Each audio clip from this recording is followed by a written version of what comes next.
Hello guys, in today's video I'm gonna show you how to find community settings on your account on Discord, easy and quick.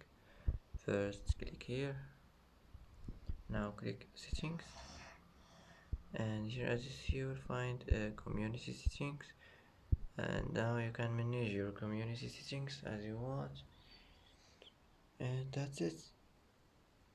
That's how to find community settings on your account on Discord, easy and quick. And that's it for today. And that's it for today's video. If you like this video, don't forget to like and don't forget to subscribe. It's helpful for you. And thanks for watching. Thanks for watching till the end, and see you in the next video.